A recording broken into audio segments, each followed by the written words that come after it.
The views and opinions expressed on any program are those of the producers and/or the persons appearing on the program and do not necessarily reflect the views and opinions of FRC Media, Bristol Community College, or the City of Fall River.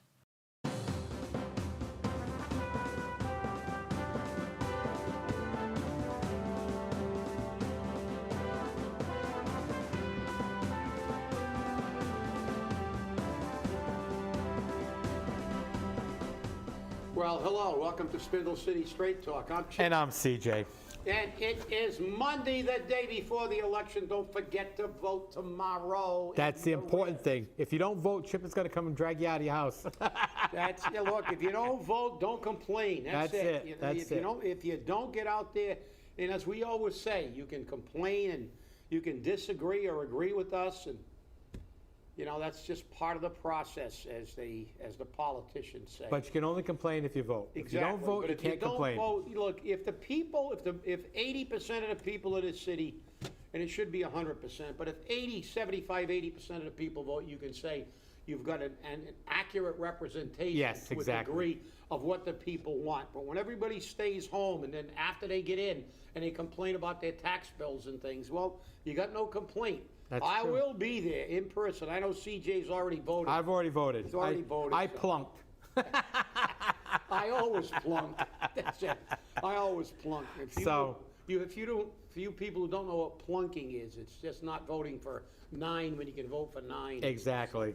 It's you pick the candidates you like, and the rest can go to somebody else for a vote.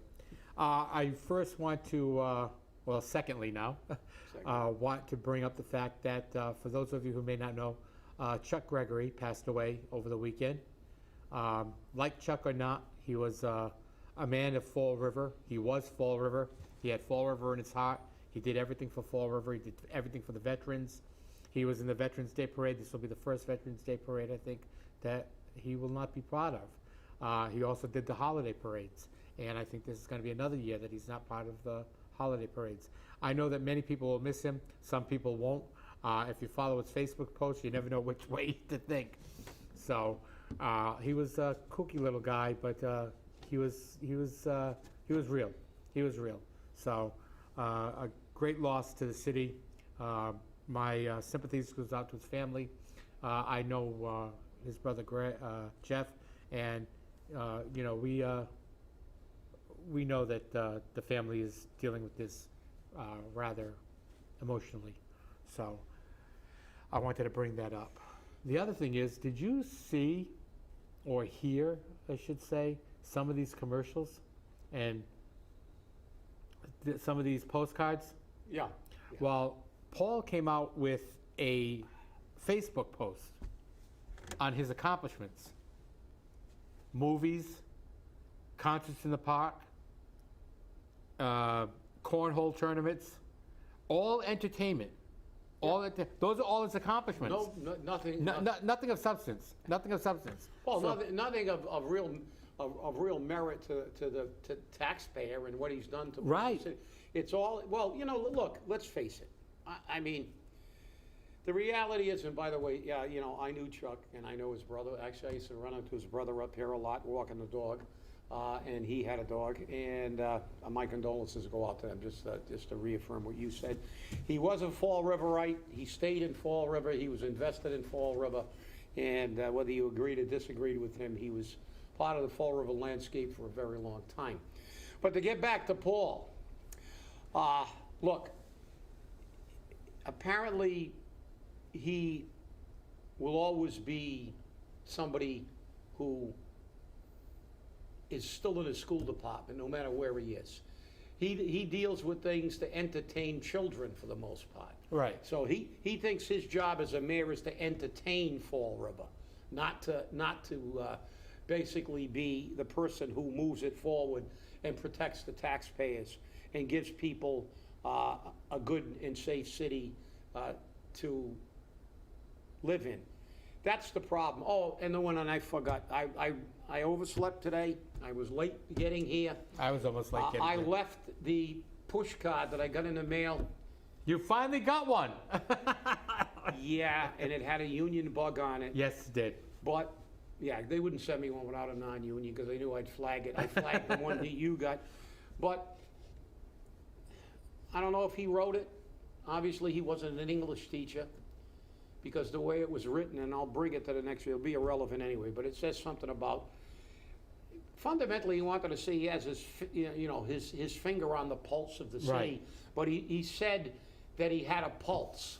That's the way, read it closely, and it doesn't, the way it says, and I have a pulse, and then it goes on to make something that's like a dangling incomplete sentence or something. Mm-hmm. It didn't make any sense.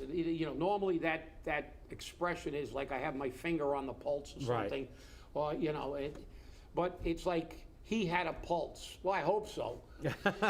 Then again, who knows? Exactly. Exactly. But yeah, some of these things are crazy. I mean, it just look.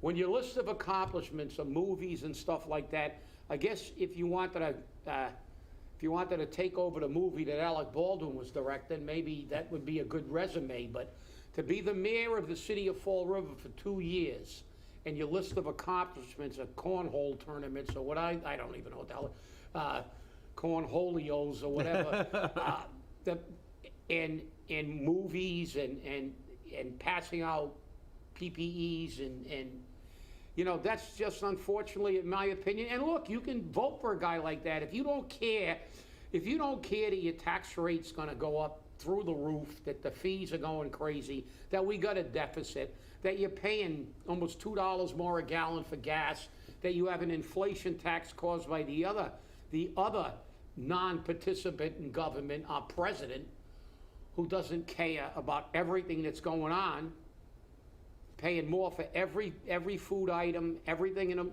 There's just inflation is everywhere. Jobs are down. They can say what they want. The economic report again for the 4th straight month was abysmal. This country is falling apart. And he's over in Scotland worrying about wind turbines, who, by the way, I have to segue. There is I think today is the day that they have a documentary on wind power on Fox Nation. It shows how terrible it is and how all the rich people don't have any wind power anywhere near where they live, and that they push wind energy and bird killing wind power only in desperately poor communities. Fall River.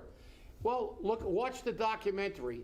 You be the judge of it. I'm going to watch it tonight. I think today's the first day that the documentary is on.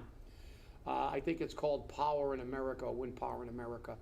It'll be easy to find. They're promoting it quite a bit, and I guess they're going to have a lot of facts. But, it's election time, and everybody has to pick a candidate. All I say is, listen, obviously you can do anything you want as a voter. But try to at least pick a candidate that is going to work for you and do the job, not because you like them, not because they make good chow mein, not because they gave you a ham and bean dinner or something. Not because they played Hocus Pocus on Halloween. Yeah, not because they played Hocus Pocus on Halloween. For God's sakes, if you take your car to somebody, you want them to fix it. You don't take it because the guy has good barbecues in his backyard. That's the only thing that disturbs me about voters, because politics, as you well know, CJ, is marketing. Yep. And they market people. They want you to vote on. The only people that run on their record are people with a record. Everybody else wants you to completely vote on something totally unrelated to their ability to represent you effectively. How about an ineffective commercial? You ready for this one? Okay. I heard it on the way in, just as I was getting out of the car, so I had to stop. It's a commercial for City Councilor Leo Pelletier and what he's done for Fall River. And he says that he has always put the Fall River voter and taxpayer first. Meanwhile, he says he supports TIFs. Yeah, well, I mean, look, that one you can almost almost say, well, it is actually not accurate. Right. Because you're not, we've said that. They've done 2 major colleges, have done studies on TIFs and said they're totally ineffective. We Correct. know that. But we know get back to the marketing. The marketing of TIFs is when we give these businesses tax breaks that you have to pay their taxes for them, even though they're millionaires, that it's going to help the city because they're going to bring in jobs. They're going to, and they don't. They've proven it. It's not CJ and Chip who was saying this. This was like Columbia University, and I forgot the other university that did an in-depth, exhaustive study. We talked about it on a show a couple of years ago. That's right. We've always said TIFs do not work. The only people that TIFs benefit are the rich people who get them. Are the recipients. Yep. That's it. Exactly. So, like you said, but Leo bought the Kool-Aid. And that's what they want you as the voter to buy the Kool-Aid. If you don't approve this TIF, it's going to cost the city jobs. Well, who's the largest employer probably in the country now? Amazon. Amazon. And look how many jobs we got at Amazon. Yep. We got a gigantic plant up there. But what do we got? And they're hurting for help. And they're hurting for help now. But I mean, even when there was people trying to get jobs, not getting handouts from Sleepy Joe, they couldn't hire people from Fall River. Yeah, they actually had to down the requirements because you couldn't be a convicted felon. You had to have a high school diploma. I mean, there was all these restrictions. Now all of a sudden, you can be a convicted felon. You can be a high school dropout, and you can still get the job. So, they've had to, minimize. And a lot of employers right now have minimized it. But prior to this pandemic, I don't need to work situation, we found that this has been going on. So it's going to be interesting to see. Yeah. But the interesting thing was, for Leo's commercial, it wasn't Leo. It was a school teacher who was talking about what he accomplished. Really? So, yeah. So, and nothing against Leo. Leo, the one thing Leo is very good at is constituent services. He is very good at listening to his voters, and if they have a problem, working on solving that problem. That he is very good at. But sometimes I don't know if he thinks before he votes. Well, what I'm actually doing now is I'm looking for an article, and I had it, and I went through it. There was somebody sent me an article from one of the local news medias. I believe it was WJR-TV. It's funny, it went back to the school debt override when the citizens were promised, and it's in the article, that they were going to pay $115 Correct. for the debt override. Right. So again, let's get back to real issues here. These are the promises. This is the marketing campaign. Let's face it, that school was marketed by Paul Coogan, Yes. who was the point man, the front man. Was marketed, and we heard at every meeting, don't worry about the debt override, it's not coming till 23, it's only going to be a little bit of money. We may not even need it by 23 because we're going to be in such great financial shape. Lies, lies, and more lies. That's what politicians do best.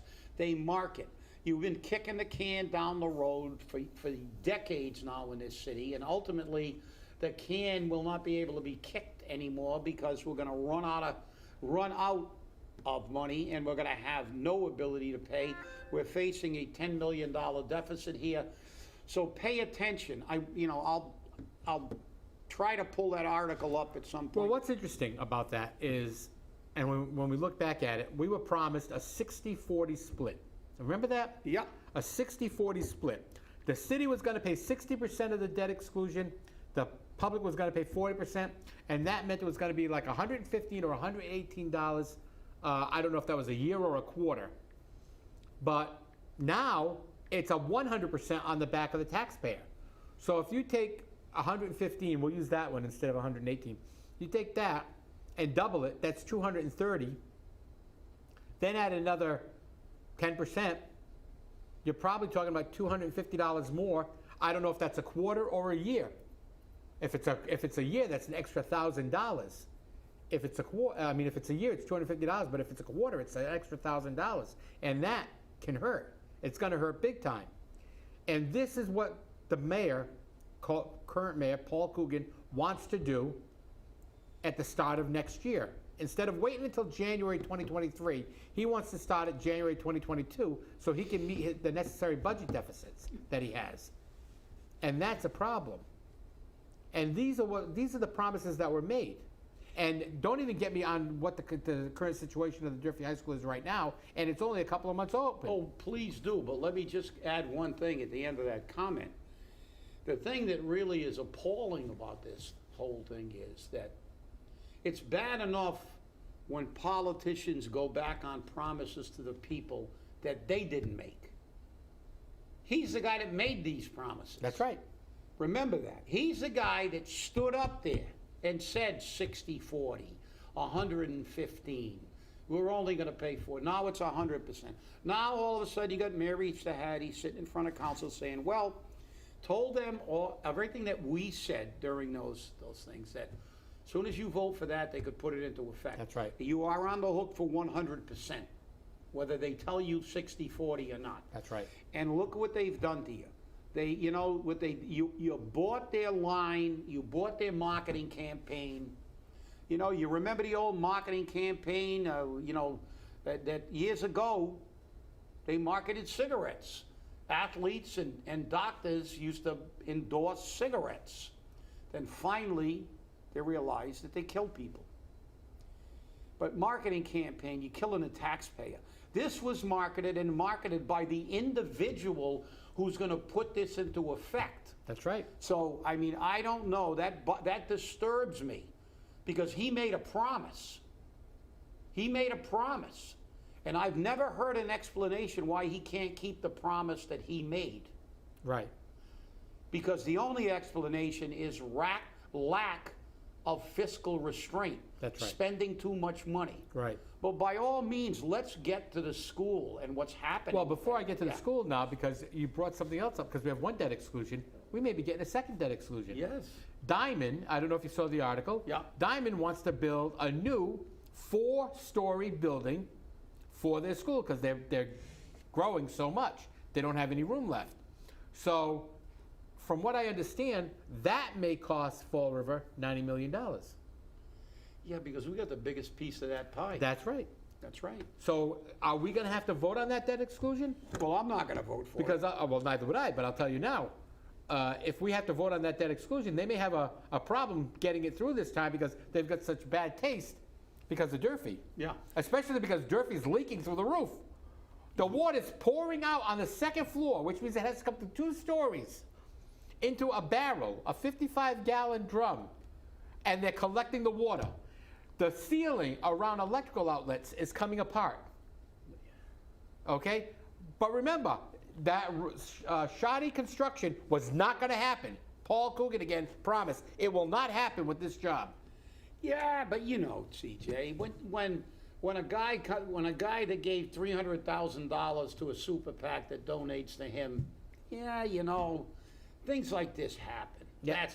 That's the marketing. Mm-hmm. It's a new construction. No, you just spent over $250 million to build that school. $250 million. Besides the vandalism that's taken place, it's been covered up. They cover up everything. Yeah. This is the disturbing part.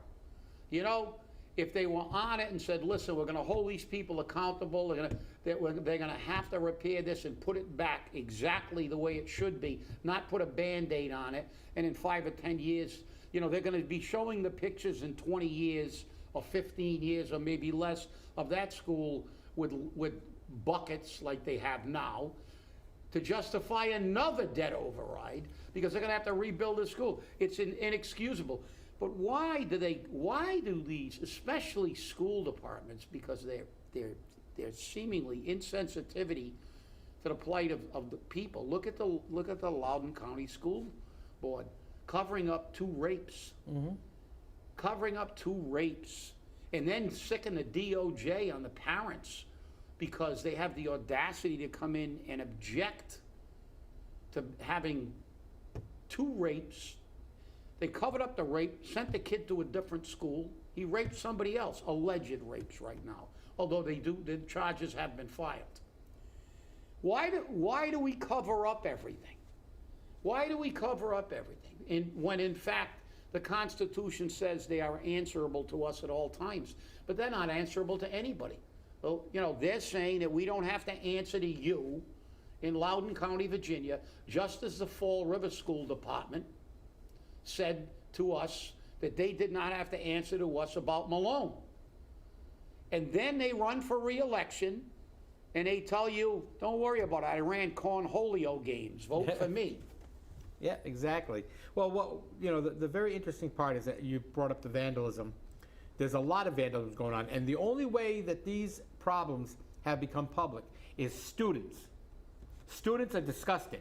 They're taking pictures, they're posting them on social media, they're getting the message out there. The school has no comment, the school department has no comment about it, and then all of a sudden the pictures show up, and now they have a comment. You ready what the explanation is for the water? Oh, I can't wait. Condensation on the pipes. Condensation on the pipes. Yes. On the interior of a building. Yes. In the interior Yes. of a building. Well, that's a good one. Yeah. I gotta give him credit. That took a lot of thinking. Yeah, that much condensation you need buckets to get it. Exactly. In the interior of the building. Right. Really. Yeah.